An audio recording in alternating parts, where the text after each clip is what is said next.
ஓம்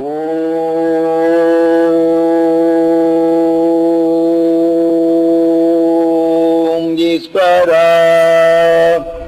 குருதேவா. இந்த நிலையில்தான் நாம் மனிதனாக வாழ்ந்து கொண்டிருக்கின்றோம். கவனத்தை நாம் நல்ல முறையில் தெளித்து பார்க்கிறேன். இதை போன்றுதான் இங்கு மட்டுமல்ல, இன்று கண்டுகொண்ட விஞ்ஞான அறிவின் நிலையை கொண்டு அணுக்கதிரியக்கங்களை விண்ணிலை பரப்பச் செய்து பூமிக்கு வெளியிலையும் பரப்பச் செய்துவிட்டான்.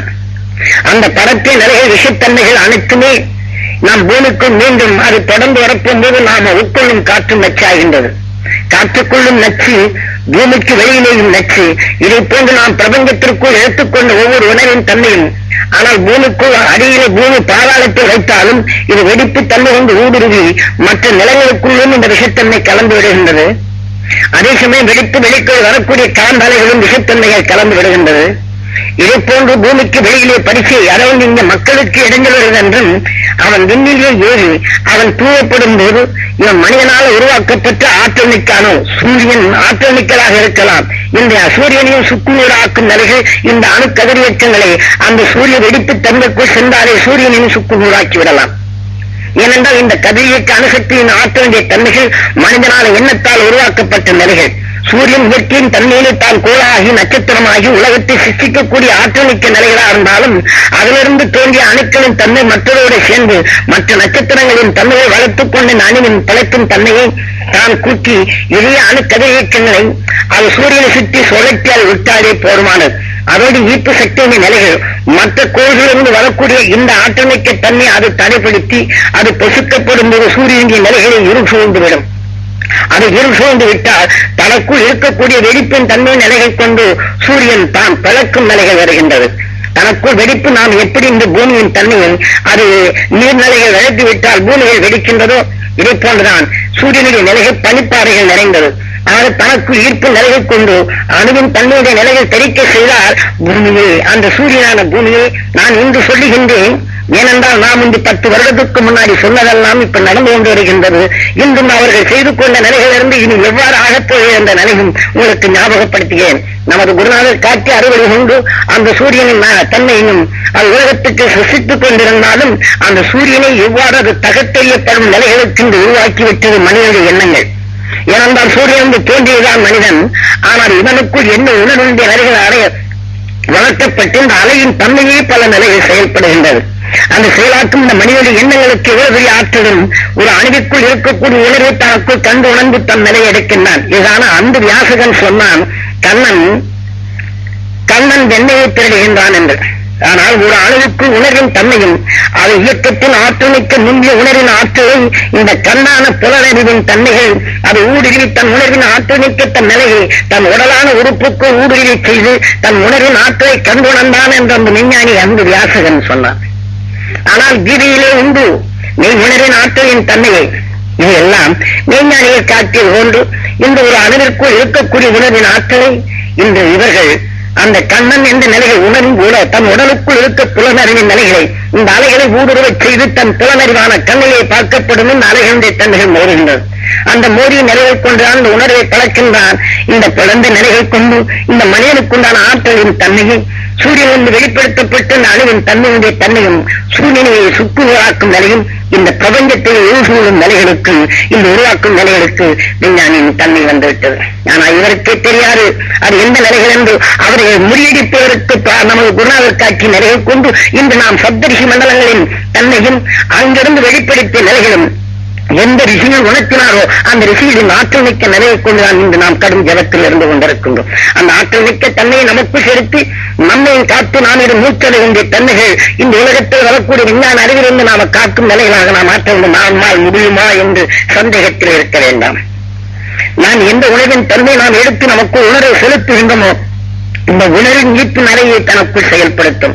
இன்று சாதாரண இந்த கம்ப்யூட்டருடைய நிலைகளை எடுத்துக்கொண்டாலும் இந்த கடிகாரங்களிலே நீங்க எடுத்துக்கொண்டாலும் ஒரு நுண்ணிய அலையின் தன்மை கொண்டு தான் ஒரு சீரான நிலைகளே அதாவது எலக்ட்ரானிக்கின் நிலைகள் அழுத்தனுடைய உணர்வு அலைகளை அந்த செல்களை பாய்ச்சி உடனே தன் உணர்வு அலையை சீராக செயல்படுகின்றதோ அதை போன்று நாம் எண்ணத்தை சீரான நிலைகளை செயல்படுத்திக் கொண்டால் நாம் மனிதனுக்குள் இருக்கக்கூடிய உணர்வின் ஆற்றல் மிக்க செயல்களை நாம் எதையும் நமக்குள் அறிந்து உணரும் செயல் வரும்.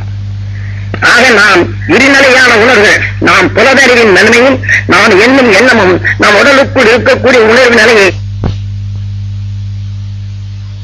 முடியாது. அதை நாம் இன்று பிடிக்கச் செய்கின்றோம். ஆனால் பாலுக்குள் அந்த பிடிக்கும் சக்தி தன்மைகளை தனக்குள் இயங்காத நிலைகள் கொண்டு பிரித்து போகாத வண்ணம் தனக்குள் ஐக்கியமாக உறைந்தால்தான் அதற்குள் இருக்கக்கூடிய வெண்ணையை நாம் எடுக்க முடியும். ஆனால் அதே சமயம் பால் நாம ஜூடுடைய நிலையில் இருக்கும் போது பிரிக்கும் தன்மை வந்துவிட்டால் அந்த பிரித்தலுக்குள் வெண்ணையின் சற்று கலந்துவிட்டு நாம் வெண்ணையை பிரிக்காத போன்று நாம் மனித வாழ்க்கையிலே நாம் என்னும் இது கவனமாக ஒவ்வொருத்தரும் கவனிக்க வேண்டியது. நான் எடுக்கும் இந்த உணர்வின் அலையில் உங்களுக்குள் ஆற்றல் மிக்க சக்தியாக பெறுவதற்கு நான் கடும் ஜபத்தாலே இந்த உணர்வின் அலையை நான் பதிவு செய்கின்றேன். எண்ணத்தை வேறு பக்கம் கவனத்தை திருப்பிவிட்டு இந்த உணர்வின் தன்மையுடைய தன்மையை உங்களுக்குள் அதை தடைப்படுத்தும் நிலைகளுக்கு இல்லாதபடி ஞானியின் அருள்வொழியின் தன்மையை உங்க புலன் அறிவுக்குள் மறைந்திருக்கக்கூடிய ஆற்றல் மிக்க தன்மையை தட்டி எழுப்பி இந்த உணர்வுக்குள் இந்த உணர்வின் எண்ணங்களை ஞானின் உணர்வுடன் தொடர்ச்சியை செய்து இந்த உணர்வின் அலையை நீங்க பெருகச் செய்வதற்குத்தான். இது சரியான சமமான இந்த உணர்வின் தன்மையை நமக்குள் இணைக்கப்படும் போதுதான் அந்த ஆற்றல் மிக்க விஞ்ஞானியின் அருளை நாம் பெற முடியும். ஒரு விஞ்ஞானி இந்த அணுவை பழக்கும் போது உணவின் எண்ணங்களை மாறுபட்டு விட்டால் அவன் தவறு விளையாடினால் அவனுக்குள் அவனை மாற்றிவிடும். அதே சமயம் தவறான நிலைகளுக்கு அவனை இட்டுச் சென்றுவிடும். இதை போன்றுதான் அது விஞ்ஞான அறிவு. ஆனால் விஞ்ஞான அறிவின் தன்மை கொண்டு மெய்வழியை நாம் பெறும் தருணத்தில் மெய்வழியின் ஆற்றலுடைய உணர்வு ஒளிகளை நாம் பதிவு செய்யும் போது அந்த பதிவின் நிலையை கொண்டு நாம் இந்த உணர்வில் ஒரு சீரான நிலைகள் கொண்டு வர வேண்டும். ஆனால் கவனத்தை வேறொரு பக்கம் இருநிலையான உணர்வுடன் என்றும் எதுவும் பார்க்க வேண்டாம். ஆக ஒருநிலையான நிலையை கொண்டு நாம் இப்பொழுது சொல்லும் அந்த மெய்ஞானியின் அருள்வொழியுடன் உங்களுக்குள் பதிவு செய்யும் இந்த உணர்வின் எண்ணத்தை அது கூட்டி உணர்வின் ஒளியாக உங்களுக்குள் வளர்த்துக் கொள்ளும். இதை போன்றுதான் இந்த விஞ்ஞானிகள் அவர்கள் செலுத்திய அந்த உணர்வின் தன்மைகள் அணுப்படத்தின் தன்மை கொண்டு அணுவுக்குள் இருக்கும் கதிரியக்கம், அதாவது நட்சத்திரங்கள் என்று வெளிப்படும் ஒவ்வொரு உணர்வின் ஆற்றலும் அது ஒவ்வொரு மண்ணும் கல்லும் மற்ற அனைத்துக் கொள்ளும் போதே ஒன்று. இதைத்தான் நீருக்குள்ளும் மற்ற நிறைவுக்குள்ளும் இருப்பதை அதை பிளந்தெடுத்து அணுவுக்கு இருக்கக்கூடிய கதிரியக்கத்தை அது மடக்கி மனிதன் தனக்குள் ஆட்சி புரிய என்று ஆரம்பித்தானோ அந்த உலகை அழிவிற்கே வந்துவிட்டான். அவனையே அவன் அழிக்கும் நிலையில் வந்துவிட்டான். இதை போன்றுதான் பிரபஞ்சத்தை மாசுபடுத்தி பிரபஞ்சத்தினுடைய நிலைகளும் இக்கட்டான நிலைகளுக்கு எட்டி சென்று விட்டது. ஆக பிரபஞ்சமும் எல்லாமே சூரிய குடும்பத்திற்குள் இருள் சூழ்ந்த நிலையில் வெகு சீக்கிரம் வரப்போகின்றது. ஏனென்றால் மனிதனுக்குள் எந்த வளர்ச்சியின் தன்மை வந்ததோ இதே நிலைகள் கொண்டு மனித எண்ணத்துக்குள் வருந்து கொண்ட இந்த விஷமான தன்மைகள் இது நிற்பது மிக கடினம். ஏனென்றால் எந்த விஞ்ஞானியும் அவனால நிறுத்துவது மிக கடினம். இதை ஒன்னாலும் அந்த உணர்வின் அலைகள் நிச்சயம் செயல்படும். ஆனால் அதை நாம் தடைப்படுத்தி நமக்குள் காத்துக்கொள்ள வேண்டும் என்றால் அந்த விஞ்ஞான அறிவிலிருந்து தன்னை தற்காத்துக் கொள்வதற்கு மெய்ஞானின் உணர்வை நமக்குள் செலுத்த வேண்டும். இன்று நாம் மனிதர்களாக பிறப்பது மிக மிக அபூர்வம். அந்த அபூர்வ தன்மையிலிருந்து நமக்குள் எடுத்துக்கொண்ட மிக ஒளியின் தன்மையை நாம் உணர்வு ஒளியாக மாற்றி இந்த கதிரியக்கத்தில் வெல்லக்கூடிய ஆற்றல் மிக்க சக்தியாக நமக்குள் சேர்க்க வேண்டும். நாம் இந்த உடலை விட்டு சென்றாலும் இன்று நாம் மெய் ஒளியான இந்த சப்தரிஷி மண்டலங்கள் ஆகத்து விண்ணிலே இருக்கக்கூடிய விஷத்தின் ஆற்றலை முறியடித்து தனக்கு ஒளியின் சரீரமாக என்றென்றும் நின்று நாம் எப்படி இந்த உடலின் கூட்டுக்குள் உயிரினும் நின்று இந்த உணவுக்கு மனிதனுடைய ஆசை அடைக கொண்டு நாம் வாழ்ந்து கொண்டிருக்கின்றோம் என்று புரியும். இதை போன்ற விண்ணிலே அந்த இங்கே வாழ்ந்த இந்த மனிதன் தான் இந்த நாம் இந்த சரீர உணர்வு கொண்டு உணர்வின் இயக்கத்தில் நாம் இருக்கின்றோம்.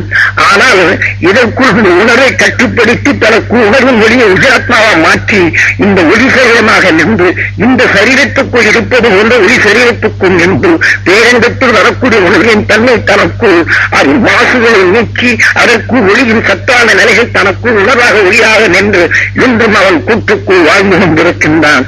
சப்தரிஷி பேர்தான் சப்தரிஷி உண்டது வாழ்ந்து கொண்டிருக்கும் அவரை நிறைவெல்லாம் மாய்த்து எந்தெந்த நிலையில் பின் சென்றார்களோ அந்த சக்தியை நாம் பெற முடியும்.